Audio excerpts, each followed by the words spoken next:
have the opportunity tonight to evaluate Shane's speech, and he is doing a normal speech, I guess you might say, a speech from the manual, so between 5 and 7 minutes.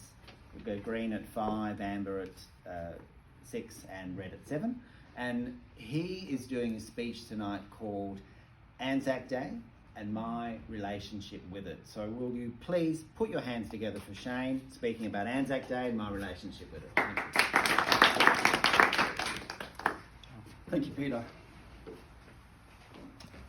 Hands up, anyone that's ever gone to dawn service. Keep your hands up if you went to dawn service up here in Canberra at the War Memorial on Tuesday morning. On Tuesday morning, I had the honour of laying a wreath on behalf of my workplace. Something happened on that day that changed my relationship to ANZAC Day and how I fit into ANZAC Day, which I'd like to go through. Bit of my background. I've spent 6 years in the military between 1993 and 1999. I was in the regular service. I spent 2 years in Darwin at 2 Cav Regiment. I was a radio mechanic. One thing is, I'd never gone overseas, so I'd only ever been in Australia. So I thought my place in ANZAC Day was someone to go along and just have a look at it. To me, ANZAC Day is all about those that went over to Gallipoli, every conflict, everyone that's served overseas. On Tuesday morning for dawn service, I had a wreath to take to dawn service. So I went with my partner. We turned up at 4:45. And for those that have gone to dawn service, the War Memorial in Canberra is probably the best one that they do it the best. And this year was the best I've ever been to. It's really well organised. From 4:45 to 5:20, they have current service people reading out stories from past conflicts. And those stories about people that went over and didn't return, and they're really touching. My partner said at the time, it changed her hearing that. They talked about Gallipoli, they talked about the Second World War, even the current conflicts.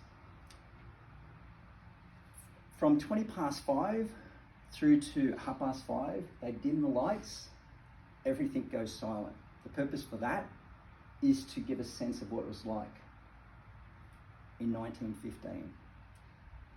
At that time, we had 30,000 people there.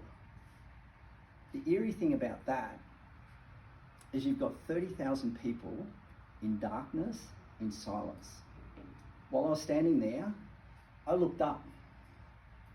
I looked at that sky and I thought, that's the same sky our diggers would have seen in 1915.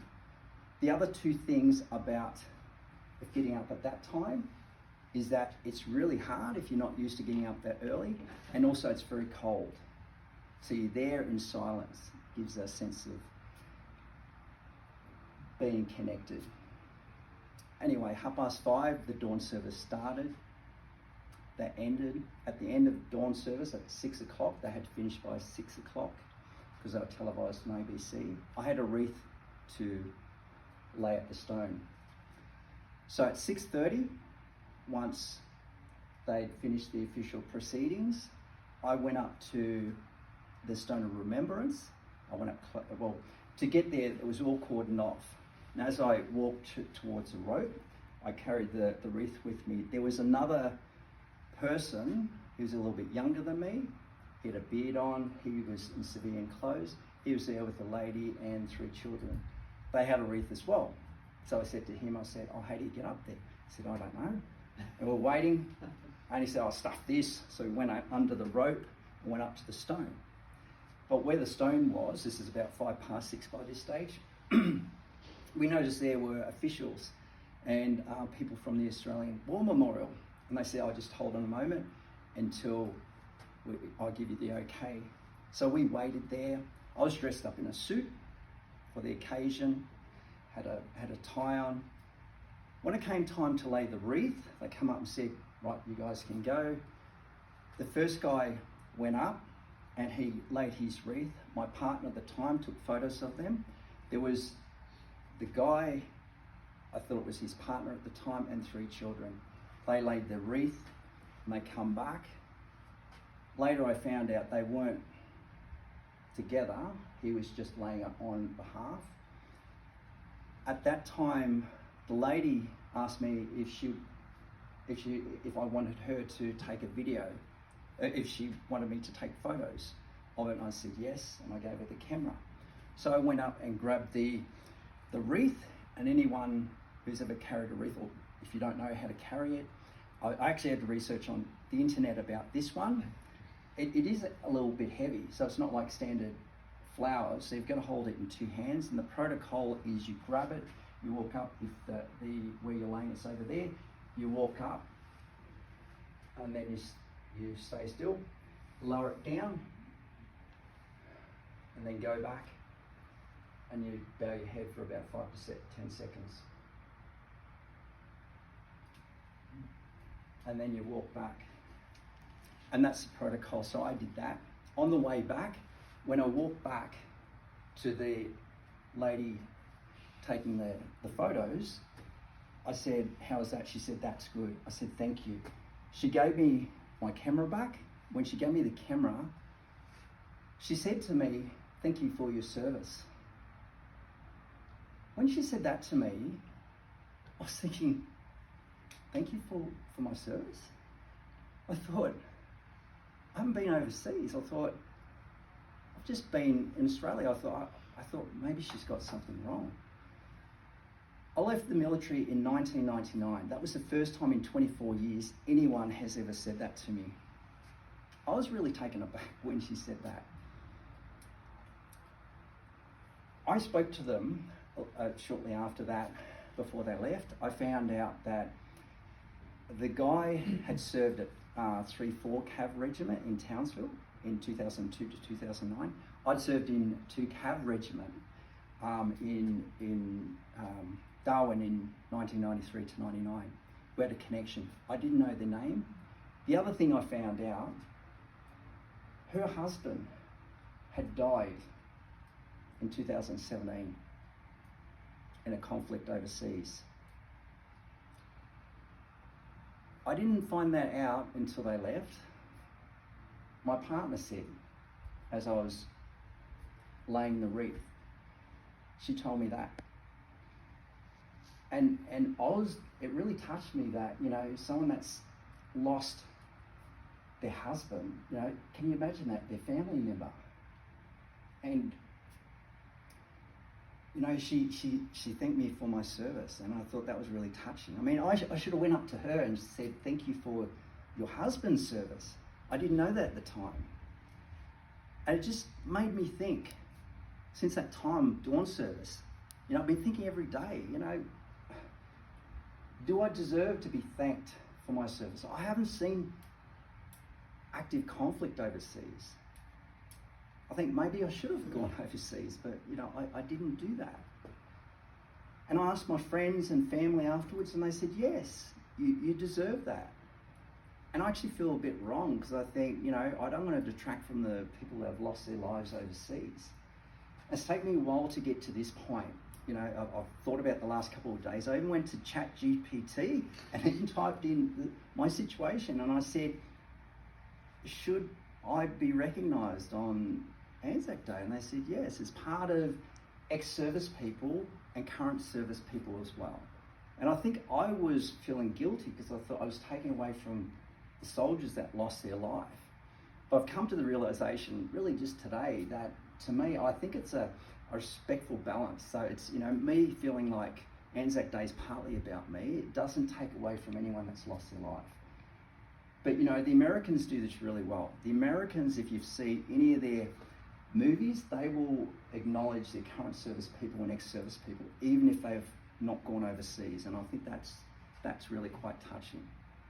The thing that I come away with it, that in 24 years, no one's thanked me for my service. It's not that I'm looking for it, but it was such a shock to hear that.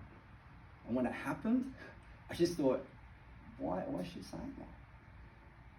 So, my relationship to ANZAC Day has changed. I think you know, and yeah, I think everyone's got you get to that point where you understand ANZAC Day a lot more. So I go now, every time, you know, I want to go next year and have that relationship with ANZAC Day again to, you know, have that connection. But, you know, I thought that was really special for her to say that to me, because I don't feel I deserved it. She deserved it, but at the end of the day, one thing I heard is if someone thanks you, you just accept it, because if you don't, it's a bit like throwing a present back into someone's face. So I accepted it, and it's for me to deal with. So that's how my relationship has changed with ANZAC Day. Thank you. However, I think it's fair to say that we were very glad that you spoke tonight about your experience with ANZAC Day and how it has changed you, because we were honoured to be your audience tonight. It was a very good speech, and you got us all involved from the get-go by asking a question about whether or not our engagement with ANZAC Day, particularly here in Canberra, and it was very good. And it was good that you moved into the middle here, and we all accommodated that by looking towards you, because it gave you a lot of space to bring into your speech, so that you could make it out when you were laying the wreath. You had the room to do that. So that was a very good use of your space here in front of us in this big area. And it's a funny sort of thing tonight. We're not quite enough for 2 tables, but you're doing more than one, sort of. So it was very good that you did. And also no notes, which was also very good. And you didn't need that, as it happened. It was a very evocative, I found a very evocative and moving speech. And because it was such a personal speech, and from his, and lots of fans there, so whoever's doing that can record it, but also it was very much from your heart, and it was really quite emotional, I think, for all of us, as you took us into your story. And you talked about the fact that no one had ever thanked you for your service, but I think it's fair to say that anyone who joins the military is to be congratulated, because it is stepping up. It's a selfless act, and it's stepping up to be part of something bigger, not just for yourself, but for all of us. Because if there was any level of conflict, then you would be involved on our behalf, and we thank you. Well, I as a citizen of Australia, thank you for your service, not just in laying the wreath, but in terms of being a member of the military service, because it is, I think, a very special thing that someone does do that. And you had good use of your hands to elaborate on your points.